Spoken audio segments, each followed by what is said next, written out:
What if I told you the date of Christmas wasn't chosen to honor Jesus, but to compete with the forgotten Roman sun god, a deity whose worship involved chariot races, cosmic symbolism, and a meteoric rise to power in the shadows of the Roman Empire? This isn't conspiracy. This is history, and it's far stranger than you've been told. Every second, our sun fuses 600 million tons of hydrogen. It bathes our world in life-giving energy. To the Romans, this wasn't just a star. It was Sol Invictus, the unconquered sun.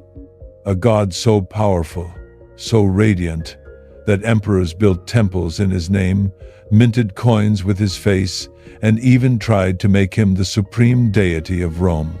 And here's where it gets eerie. For centuries, scholars argued that early Christians stole December 25th from pagan sun worship. They claimed church authorities saw the popularity of Sol Invictus's birthday celebration and simply rebranded it as Christmas. A marketing move, a spiritual takeover. But what if that's only half the story? Let's rewind. Long before Christianity, the Romans marked December 25th as the winter solstice, the year's shortest day, when the sun seemed weakest, most distant. Yet from that day forward, light returned. Days grew longer, hope was reborn. It made cosmic sense to tie a sun god's birth to this turning point. Enter Sol Invictus. He wasn't always a major god. For most of Roman history, he lingered in the background, a beardless youth driving a four-horse chariot across the sky, rays of light crowning his head. Sometimes he appeared with Luna, the moon goddess. Other times alongside Mithras, the mysterious Persian god embraced by Roman soldiers. Then came the 3rd century. Two emperors, Elagabalus and Aurelian, tried to elevate the sun god to unprecedented heights. Elagabalus, named after a Syrian solar deity, brought a black meteorite to Rome, worshipped as a divine embodiment of the sun.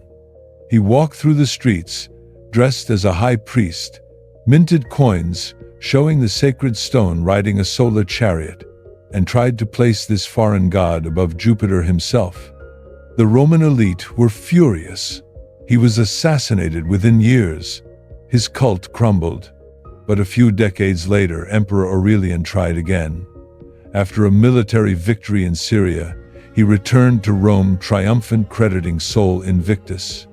He built a magnificent new temple, established a college of priests, and instituted public games, the Sol Invictus Olympics, complete with 30 chariot races. And here's the critical part. Many historians believe Aurelian formally established December 25th as the dies natalis solis invicti, the birthday of the unconquered sun. Now, fast forward to the Christians. While all this was unfolding, early Christian thinkers were wrestling with a different puzzle. When was Jesus actually born? The Gospels don't say. There's no mention of December 25th, no winter stable, no snowy night in Bethlehem. Instead, Christian chronographers turned to calculation and symbolism. Many early Christians believed Jesus was conceived on the same date he died, and based on hints in Scripture, some concluded he was crucified on March 25th. If he was conceived that day, counting forward 9 months, you land on December 25th. Not because of paganism, because of poetry, cosmic symmetry, the light entering the world on the very day the sun itself begins its return. So which is it? Coincidence, conspiracy, calculation? The truth is layered. We have evidence that Christians in the Western Roman Empire were celebrating Christmas on December 25th as early as the year 336, decades before we have clear records of Sol Invictus's birthday on that same date. In fact, the first explicit reference linking Sol Invictus to December 25th comes from a document called the Chronograph of 354, a Christian compilation that also lists Christmas on that day. Think about that. The same document that tells us pagans celebrated the sun god's birthday on December 25th also tells us Christians celebrated Jesus' birth on that day, not as rivals, almost as parallel traditions. And it gets more fascinating. That same calendar mentions not one, but three major festivals for Sol Invictus, one in August, one in October, and one in December. The October Games, the Ludi Solis, lasted 4 days and featured 36 chariot races, bigger, louder, more spectacular than the December celebration. So if Christians wanted to overwrite a pagan holiday, why choose December? Why not October? Perhaps because December 25th already held deeper, older significance as the winter solstice, a day of cosmic renewal, a day when light defeats darkness.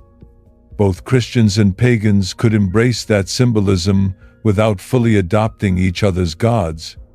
We see this ambiguity in art. In a Christian tomb beneath the Vatican, there's a stunning mosaic of Sol Invictus, beardless, radiant, driving his solar chariot, right beside images of Jonah and the Good Shepherd. Some call it Christ Helios Jesus, portrayed as the sun god. Others say it's just symbolic, the sun as creation, not as object of worship. Similarly, ancient Jewish synagogues in Israel featured floor mosaics of Helios in his chariot, not as an idol, but as a representation of the ordered cosmos, a metaphor for divine light. So what's the real story? December 25th wasn't stolen, it was shared.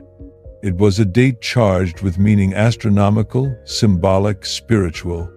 Pagans saw the rebirth of the sun, Christians saw the birth of the sun. And in the end, perhaps that's the most profound truth of all, that light in all its forms has always drawn humanity toward